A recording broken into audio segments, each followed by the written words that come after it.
నేను ఇంకోటి చెబితే అందరూ ఆశ్చర్యపోతారు.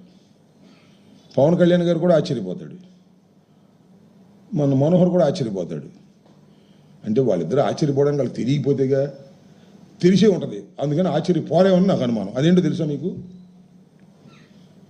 మొత్తం ఈ రాష్ట్రంలో, ఈ రాష్ట్రంలో కాదు, ఈ దేశంలోనే రైస్ ఎక్స్పోర్ట్ చేసేటటువంటి కంపెనీ ఏదైనా ఉంది అంటే దేశంలో థర్డ్ ప్లేస్లో ఉన్న కంపెనీ ఒకటి ఉంది. మన రాష్ట్రంలో నెంబర్ 1 ప్లేస్లో ఉన్నటువంటి కంపెనీ ఒకటి ఉంది. దాని పేరు పట్టాభి ఆగ్రో. పట్టాభి ఆగ్రో ఎవరిదో తెలుసా? ఇది పయ్యావుల కేశవులు గారి వియ్యంకులది. పయ్యావుల కేశవులు గారు ఎవరో తెలుసు కదా? మీ సహచర మంత్రి, ఫైనాన్స్ మినిస్టరు. ఆయన వియ్యంకుడు మొత్తంలో నెంబర్ 1గా ఆంధ్ర రాష్ట్రం నుంచి బియ్యాన్ని ఎగుమతి చేసినటువంటి గొప్పవాడు. ఇంకోటి కూడా చెప్తున్నా, మొన్న మీరు స్టెల్లా అనే దానిలో పట్టుకున్నారు కదా, కలెక్టర్ గారు వెళ్ళి సీజ్ చేశాడు, స్టెల్లా అనేటువంటి వెజల్ని పట్టుకున్నారు. ఇదే గొడవ. ఇవాళ మీరు డీప్ సీలో ఉంది ఒకటి, ఎంవి కనస్టర్ వెజల్ పేరు. దానిలో 42,500 మెట్రిక్ టన్నులు ఆల్రెడీ పట్టాభి ఆగ్రో వాళ్ళు లోడ్ చేశారు. ఇంకా కొంత లోడ్ చేయాలి. రఫ్సీ ఉంది కాబట్టి లోడ్ చేయడం లేదు.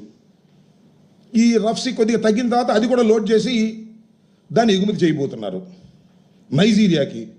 నా ఆరోపణ చెప్తున్నా, దీనిలో టోటల్గా పీడిఎస్ రైస్దే నేను ఆరోపణ చేస్తున్నా.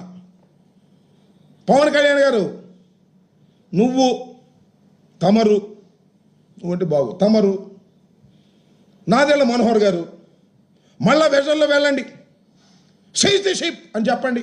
శభాష్. పయ్యావుల కేశవులు గారి వియ్యంకుడిదైనా కూడా బ్రహ్మాండంగా పట్టుకున్నారా. నిజమైన నిజాయితీ పరులు మన పవన్ కళ్యాణ్ గారు, మనోహర్ గారు అని అందరూ ఆశ్చర్యపోతారు, మెచ్చుకుంటారు. ఇంటర్నేషనల్గా మీకు వచ్చేస్తాయి.